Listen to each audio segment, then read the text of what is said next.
देखिए, ये मामला मूलतः वहां से हुआ है कि 118 मुस्लिम जातियों को बिना किसी प्रोसेस, पिछड़ेपन के सर्वे वगैरह के बगैर ममता बनर्जी ने ओबीसी का रिजर्वेशन दे दिया।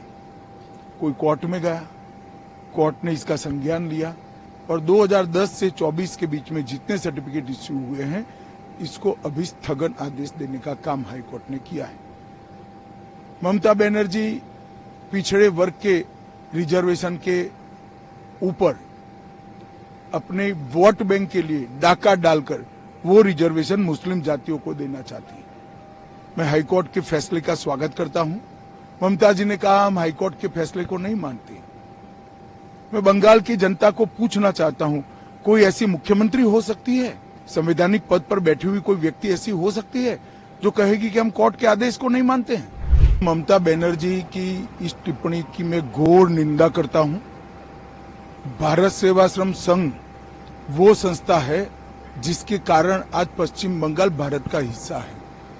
ममता बनर्जी को शायद मालूम नहीं है, भारत सेवाश्रम संघ के संस्थापक स्वामी प्रणवानंद न होते तो वेस्ट बंगाल आज भारत का हिस्सा नहीं होता, बांग्लादेश का हिस्सा होता। और भारत सेवाश्रम संघ, इस्कॉन, रामकृष्ण मिशन, इस प्रकार की संस्थाओं को बदनाम कर वो मुस्लिम वोटर्स को खुश करना चाहती हैं। इनकी अपीसमेंट की पॉलिसी के कारण इतनी रेप्यूटेड संस्थाएं जिन्होंने भारत को बचाया, भारत की आबरू को पूरी दुनिया में आगे बढ़ाया, हमारे भक्ति संप्रदाय को पूरी दुनिया में रामकृष्ण मिशन और इस्कॉन ने पहुंचाया।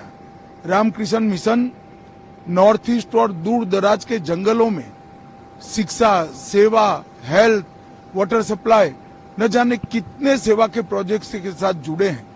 इन संस्थाओं के रेपुटेशन को हर्ट करने का ममता जी सिर्फ चुनाव जीतने के लिए प्रयास कर रही है। मैं इसकी घोर निंदा करता हूं।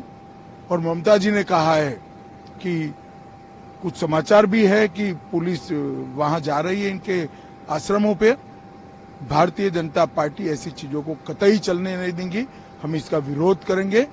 और मैं बंगाल की जनता को भी अपील करना चाहता हूं, और वोट बैंक की पॉलिसी के लिए ममता बनर्जी अगर इस प्रकार की रेप्यूटेड संस्थाओं के ऊपर आरोप लगाती है तो बंगाल की जनता ने भी इस पर गंभीरता से सोचना चाहिए।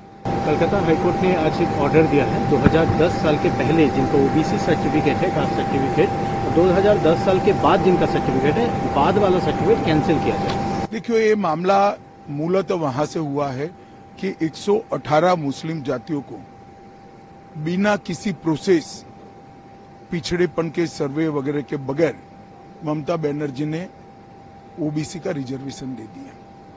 कोई कोर्ट में गया, कोर्ट ने इसका संज्ञान लिया और 2010 से 24 के बीच में जितने सर्टिफिकेट इश्यू हुए हैं, इसको अभी स्थगन आदेश देने का काम हाईकोर्ट ने किया है। ममता बनर्जी पिछड़े वर्ग के रिजर्वेशन के ऊपर अपने वोट बैंक के लिए डाका डालकर वो रिजर्वेशन मुस्लिम जातियों को देना चाहती है। मैं हाईकोर्ट के फैसले का स्वागत करता हूं। ममता जी ने कहा, हम हाईकोर्ट के फैसले को नहीं मानते। मैं बंगाल की जनता को पूछना चाहता हूं, कोई ऐसी मुख्यमंत्री हो सकती है, संवैधानिक पद पर बैठी हुई कोई व्यक्ति ऐसी हो सकती है जो कहेगी कि हम कोर्ट के आदेश को नहीं मानते हैं? किस प्रकार की मानसिकता से बंगाल का लोकतंत्र गुजर रहा है?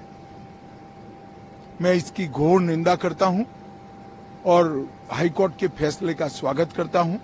और हमें सुनिश्चित करेंगे कि हाईकोर्ट के फैसले का अमल हो और जिनका अधिकार है, जो पिछड़े लोग हैं, पिछड़ा वर्ग के लोग हैं, उनको अपना अधिकार मिले, न कि अपीसमेंट की पॉलिसी और वोट बैंक की पॉलिसी के कारण जो पिछड़े नहीं हैं उनको रिजर्वेशन का फायदा मिले। ये पूरा इंडिया अलायंस, कांग्रेस तेलंगाना और कर्नाटक में ओबीसी के रिजर्वेशन पर डाका डाला, अब ममता बनर्जी ने ओबीसी के रिजर्वेशन पर डाका डाला। पिछड़ा वर्ग एससी एसटी का रिजर्वेशन छीनकर ये लोग अल्पसंख्यकों को और विशेषकर मुसलमानों को देना चाहते हैं। भारतीय जनता पार्टी इसका सख्त विरोध करती है।